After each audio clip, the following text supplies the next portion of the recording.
Well, joining me now to discuss the conflict in Israel and Gaza is a TV host and satirist, Bاسم Youssef. Bاسم, it's great to have you back on the programme. I wish it was under different circumstances. First of all, what is your reaction to what happened on October the 7th? Oh, it was terrible, of course. I mean, we kind of get our news kind of also secondhand because, you know, my wife's family, they live in Gaza. They have cousins and uncles there. And their house also was bombed. We haven't been able to communicate with them for the past 3 days. Communication are lost. So we don't know actually what is the, how are they doing, but you know, we're used to that. I mean, it's just like, it's very repetitive. We're used to that. We're used to them being bombed every time and moving from one place to the other. You know, it's just like those Palestinians, they're very dramatic. Israel killing us. But they never die. I mean, they always come back. You know, they're very difficult to kill, very difficult people to kill. I know because I'm married to one. I tried many times, couldn't kill her. I mean, there's a dark humour there, and I understand why. Because no, it's not dark humour. I try to get to her every time, but she uses our kids as human shields. I can never take her out. Again, I understand the humour, but to be serious, Bاسم, about this. Tonight, there is... I will be serious. Now, I will be serious. I was watching your interview with Ben Shapiro, and I'll tell you one thing. Yeah. I think that Ben Shapiro is one of the smartest people who ever walked this earth. He's very, very smart. I follow him, and I believe everything he said. And when he came on your show, his solution was, and I quote, his solution was that the solution for this is for Israel to annex Gaza and to kill as many son of bitches as possible to make sure that this will never happen again. And anyone who called for a ceasefire will be a terrorist sympathizer. So God forbid, I don't want to be labeled as a terrorist sympathizer. So I agree with Ben Shapiro. I think we should kill as many son of bitches as possible. Well, let me, so far, but Bاسm, let me... so far, 3,500 people were killed, including 5,000 son of bitches in the bombing of the Baptist hospital as we speak right now. 1/3 of those 3,500 were children. So my question to Ben Shapiro is, how many more son of bitches do we need to kill so Ben Shapiro is happy? Okay, because it changes Bاسm, from 1 year. It changes from one. I'm sorry that. Listen, I'm really at a disadvantage here. I'm looking at a camera. I don't see you. I can hear you on my ear. The reason I'm interrupting is I think you might be. I think you're conflating different interviews with Ben Shapiro. He didn't use the phrase "sons of bitches" with me. Let me play to you what he actually said on my show. He did. Go back to your interview. No, he didn't. That was another interview. But let me play what he said to me here. Well, frankly, I don't believe in proportionate response to terrorism. I believe that the way that you stop terrorism is with wildly disproportionate response. That doesn't mean in terms of targeting civilians. It means in terms of killing as many terrorists as humanly possible and allowing them to dictate the terms of engagement by hiding behind civilians in areas that they are supposedly responsible for means that the only option for Israel is to surrender to Hamas's hatred of its own citizens, its willingness to use its own children as human shields. No country worth its salt could ever do that. Now, that is substantively different to what you said he said, right? He's talking there but specifically about Hamas terrorists. I agree with him. The thing is, the question is, what is a proportionate response? Because it has been different from one tier to another. So if you look to this graph, for example, this is the death of Israeli and Palestinians, and it's changing from 1 year to year. It's like fluctuating like crypto. So my question is today, what is the going rate today for human lives? I mean, 2014 was a great year for Ben Shapiro. 88 Israelis were died, and there was 2,329 Palestinians killed on the other side. That is one Israeli for 27 Palestinians. That is a very good exchange rate. What I'm saying is, what is the exchange rate for today? So you guys will be happy. That's my question. Well, it's not me. It's not me, guys. I'm not on either side. No, not you. Like when I say you guys, I say like the people on the other side of that. I know that you don't think like that, Pierre. You're one of the good guys. But let me tell you something. I mean, the reason that I'm using this is that, I mean, I can't remember what happened in 2014, and there was no music festival, but there must be something. I mean, they must do something. It is their fault. It has to be something. I mean, 2018, 300 Palestinians died. Who's counting, you know? So the thing is, what my question is, let's find what is the exchange rate for human life today so we expect the future death of Palestinians and we'll be happy to it. My response to that would be this, Bاسm. I've thought carefully about this because I think it's very tricky for people like me to immerse ourselves into a conflict where we're not directly involved. And I thought carefully about what I feel about this. I feel that the scale of what Hamas did on October the 7th supersedes anything else I've seen in this conflict, really ever. The savagery, the butchery, the slaughter of 1,300 people, the shooting of babies, the 100%. kidnapping of grandmothers, and so on. So if we can agree on that, which I think is inarguable, then the question then becomes, again, about proportion. I don't disagree that there's been a lot of bad stuff on both sides going back historically for decades. But if we agree that this was on a different level altogether, quite deliberately by Hamas, designed to provoke, no, here's my question. Let me ask you a question. And the question, because you raised it earlier about proportion. I honestly don't know what the proportionate response is. I honestly don't. I don't. I've been watching the airstrikes this week thinking... So what's your question? Well, I would ask you, if you were Israel, what would you... If I was Israel. If you were Israel and that had happened to you, what would you think would be the appropriate way for the country to respond? I would do exactly like Israel did, kill as many people as possible, since the world is letting me do it. I mean, I can do it because I can, you know. But the thing is, you know what? I agree with you. And you know what? I'm going to be even ahead of you, because I see the question coming. Do you condemn Hamas for the atrocity? Yes, I condemn Hamas. I condemn Hamas. Hamas is the source of all evil. They're a reason for everything. And you know what? Let's, for a minute, imagine a world without Hamas. Right. What will this world look like? Let's give this word a name, and let's name this word the West Bank. Hamas has absolutely no control in the West Bank. And since the beginning of this year, only through August, 37 Palestinian kids were killed. No music festival, no paragliding, no Hamas. Since the occupation of the West Bank, 7,000 Palestinians were killed. No music festival, no paragliding, no Hamas. I can go on and on and on and on. No, but you don't need to, because in a way you're preaching to the choir. I've followed this crisis. Oh no, you're not preaching. So the thing is, like, in the sense that I know that what you're saying has validity. Of course, Piers. By the way, Piers. I am at a disadvantage here. I can hear you. I cannot see you. I am in a claustrophobic room, and so please cut me some slack and don't interrupt me and interrupt my points. Sure. So, because this has to be fair. Understand. Because if you want to only hear your opinion, I can just condemn Hamas and go home. I can do that.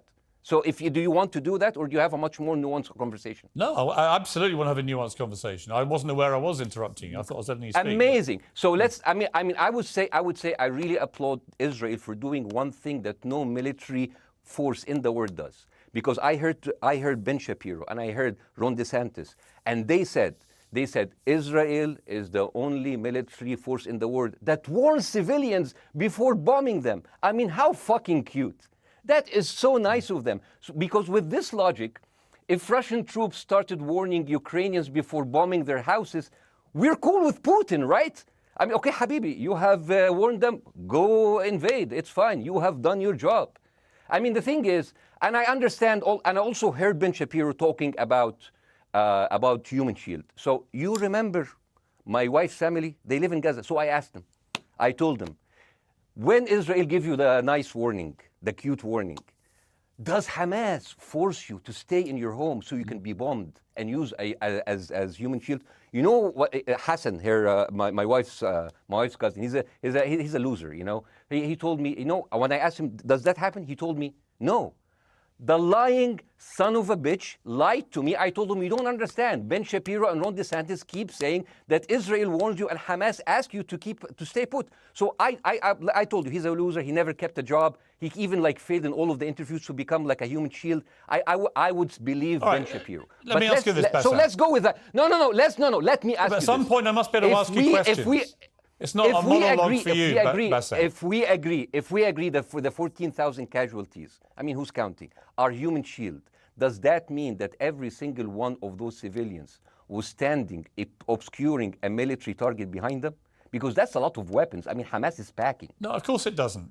And look, it doesn't. So there's some collateral damage. Lots of collateral damage. Yes. It's fine, yeah. You kill some to save some and then kill some more. Yeah, I agree. Yeah. Well, let me ask you this. Again, it comes back to proportionate response. When the world decided it had to get rid of ISIS because of the appalling butchery they were carrying out, it did so by also killing very sadly, a lot of civilians along the way by doing airstrikes against places which But killing civilians are inevitable. You said that in the beginning. My point is, it's inevitable. Yeah, but once Israel has decided that they want to get rid of Hamas, and Hamas is embedded with civilian population, I'm very concerned about what's going to happen next. I've written a column tonight saying, I remember the Iraq War, which I opposed, right? I remember all this. So my question for you is, what would you think would be an appropriate response by Israel to what happened? Well, these are years of disproportionate responses of Israel. Right. Did it solve the solution? Did it solve the problem? Did it work before, so it will work? What will be the surprise this time? What will be the twist that will make this work this time? What will be different this time?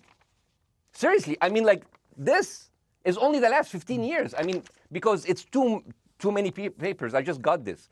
But how will this be different? And the thing is, I am so glad in the introduction that you mentioned the Iraq War. I applaud you, Piers, for saying that, because you were honest about it.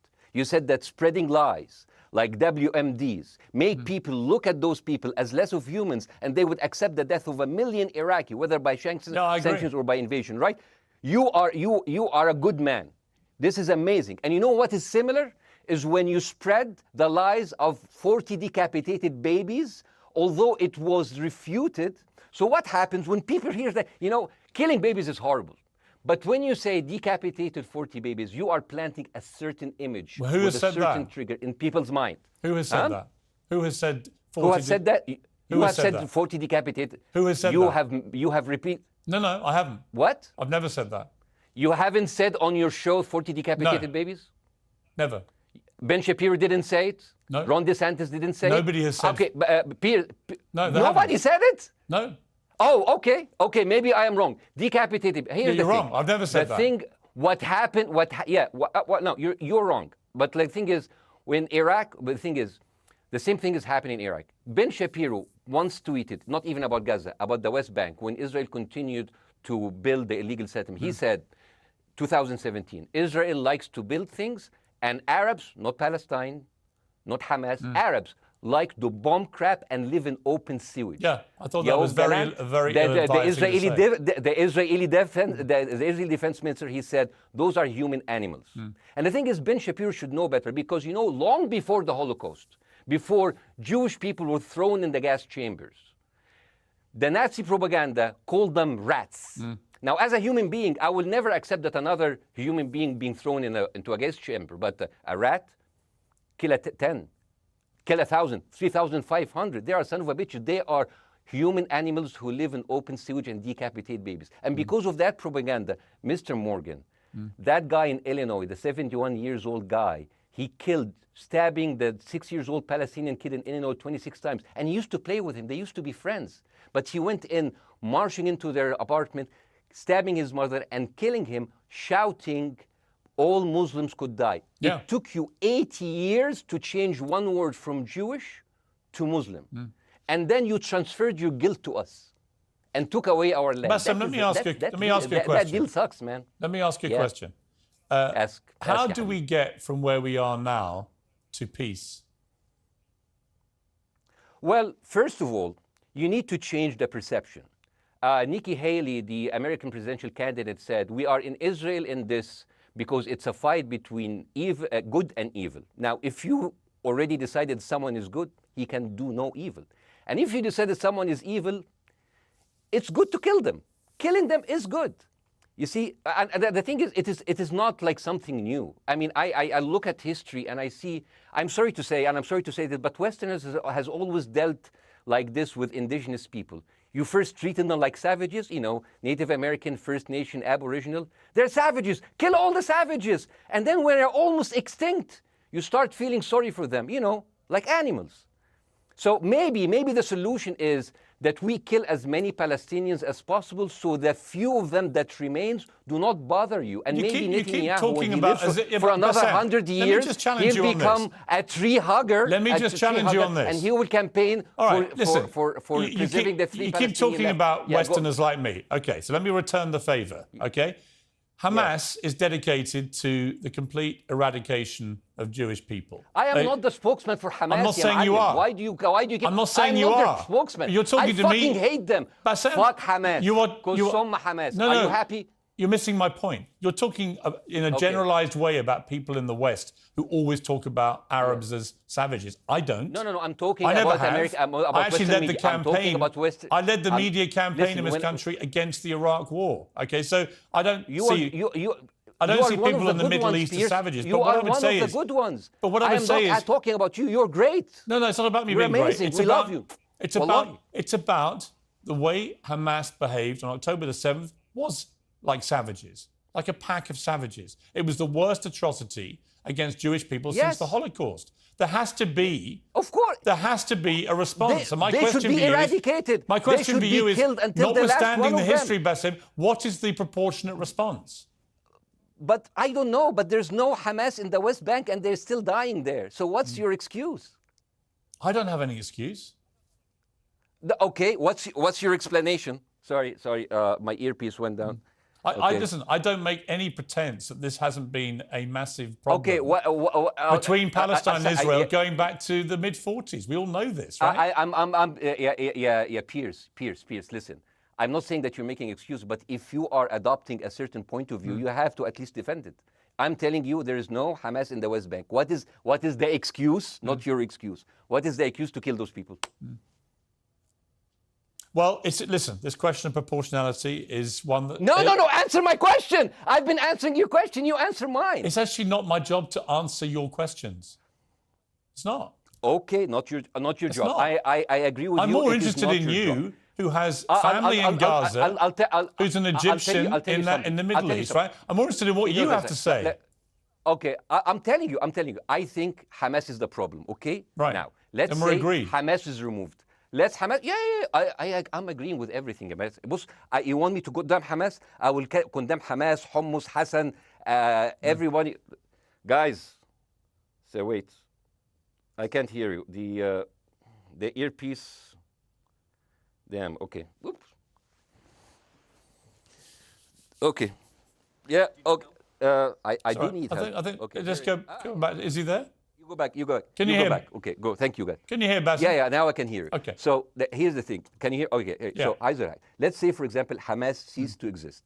Okay. Do you hear me? Yes. Yeah. Hamas ceased to exist today. Now, right now, in Palestine, in West Bank and Gaza, 20% of Palestinians go through Israeli prison system, whether imprisonment, whether interrogation, whether torture.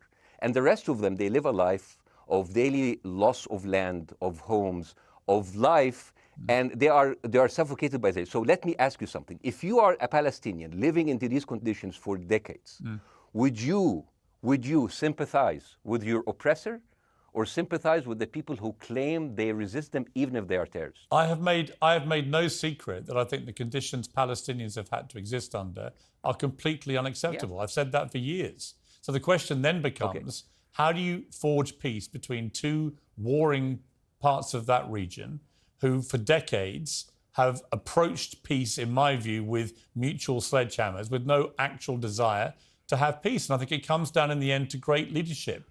And I don't think there's great leadership. I don't think, well, hang on, let me make my point. I don't think there's great leadership on either side. Where is the Nelson Mandela figure here to come through all this hatred on both sides? Nelson Mandela? Yeah, where is that Nelson figure? Nelson Mandela actually have criticized Israel for being a horrible state. All of the South African activists have actually called Israel. My point is about how he responded to a country that was so divided. Is a template for how you get to peace, isn't it? I haven't met Nelson Mandela, so I wouldn't know. But like there is a point. There's a very important point here. You know, I want to understand what is the logic of Israel carpet bombing Gaza. I mean, if there's a logic, if this will make Israel safe, I want to hear the logic. So if they continue bombing, what are they hoping to achieve? Well, I think we know what their stated aim is. Their stated aim is to eradicate and wipe out Hamas. They believe Hamas are living predominantly in northern Gaza. They also are aware they're living amongst civilians. So it's an incredibly difficult thing. As I said in my monologue, it is very, very difficult to see how they do this without massive collateral damage. So if I can understand this correctly, basically Israel is doing this to pressure the Palestinian community in Gaza to turn against Hamas. Is that right? I'm sure that's part of it, yes.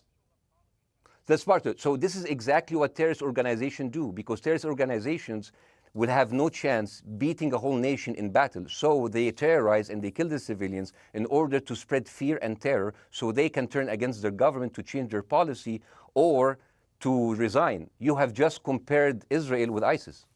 No, I haven't. I don't see any comparison between It's going to be the headlines tomorrow. Piers Morgan, Israel is ISIS. Only amongst people who weren't listening.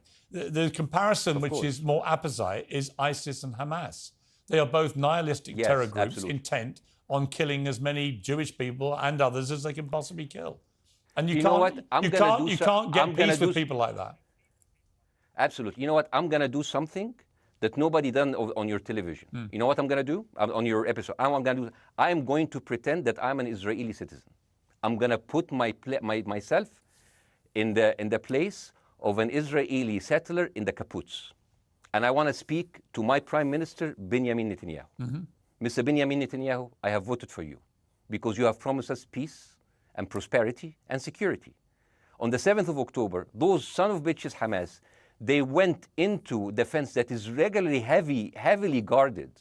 Usually if there's like a dove that comes close to it, it will be shot. Those people went in and they went for 6 hours before IDF forces was deployed, killing our friends, our families, kidnapping our grandmothers and babies, and went in. I want to ask you, Mr. Prime Minister, after you have fractured the Israeli community and you have fucked our courts, our Supreme Courts, what are you doing with the money being given to you, to the United States? Also, you are carpet bombing Gaza with absolutely no regard to our hostages, our people. I heard a rumor in the kibbutz that you're doing that you let that happen as an excuse to carpet bomb Gaza, so you push them into Sinai. And I didn't believe it. That's like, not my prime minister. He can never do that. And then I watched an interview for Danny Ayalon. He was your chief advisor. He was also the Israeli ambassador to the United States. And you know what he said, Mr. Prime Minister?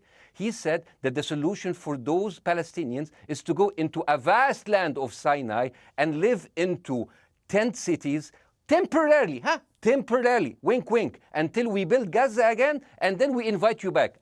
يعني عبط احنا بقى. يعني فاهمني؟ As we've seen this movie before. So يعني, and when I saw this, I couldn't explain to my fellows in the kibbutz, how come our Israeli government is trading human lives for another piece of land?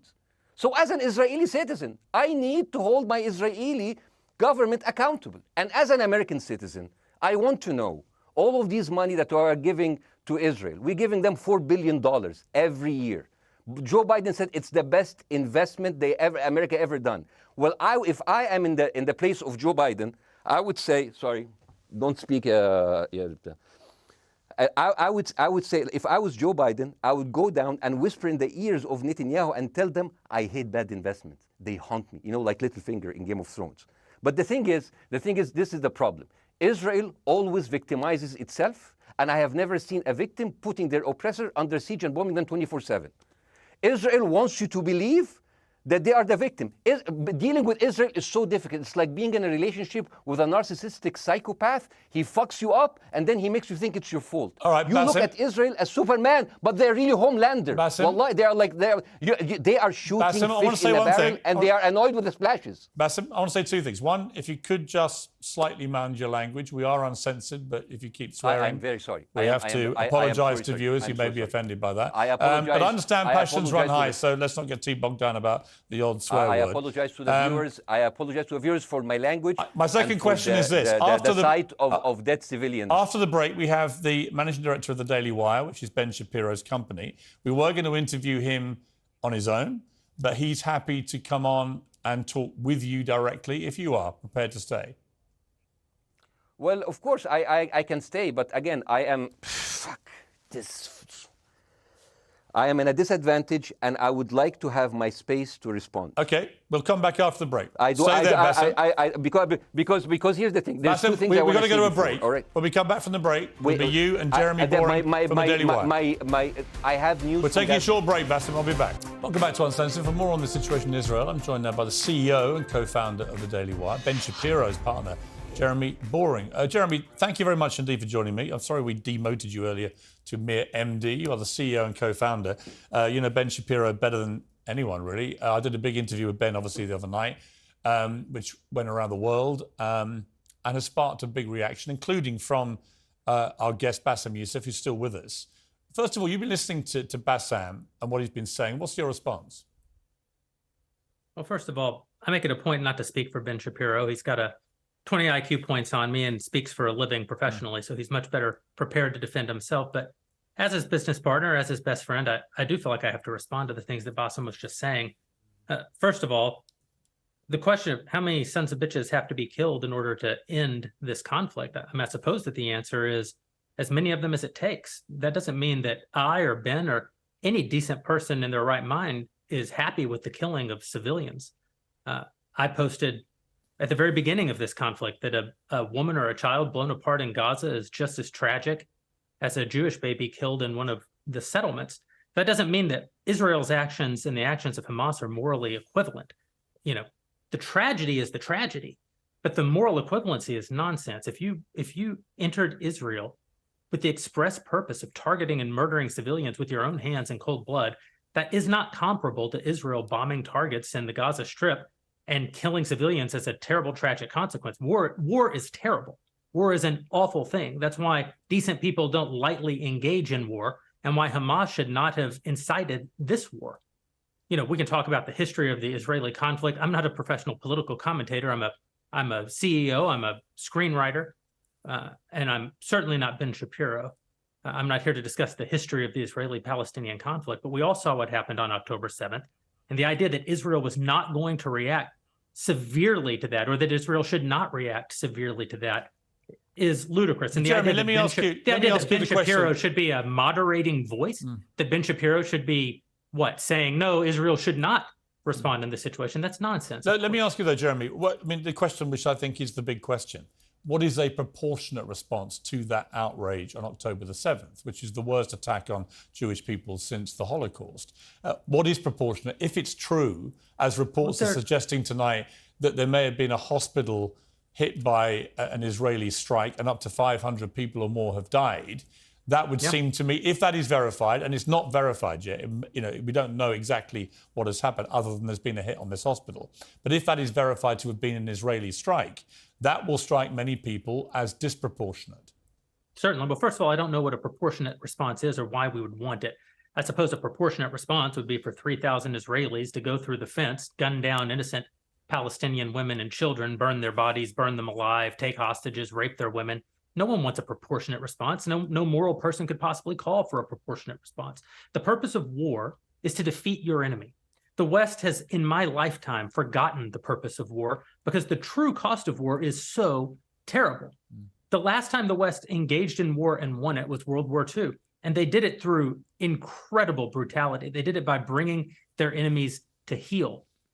That is not a thing to That's not a thing to rah-rah about. That's not a thing to look forward to. As I said, all decent people should avoid war. But I think the sort of lie of the post-World War II, the post-war consensus lie, is that somehow war in which you kill a bunch of people and don't secure victory is morally superior to war where you do secure victory. I would say that the only way to morally justify a war is to win it. Otherwise, the very argument that brought you into the war, this enemy must be defeated, ends up being proven a lie. I mean, Afghanistan, I think America had every right to go into Afghanistan. The Taliban was harboring Osama bin Laden and Al-Qaeda. Al-Qaeda flew planes into buildings in the United States, killed thousands of our citizens, brought the nation into untold agony, pain, and horror. America had every right morally to go in and destroy the Taliban and destroy Al-Qaeda. Yeah, but I would argue, the Taliban now rules in Afghanistan. The war was not won. But that's my point, actually. I've done a column about this tonight for The Sun here in the UK,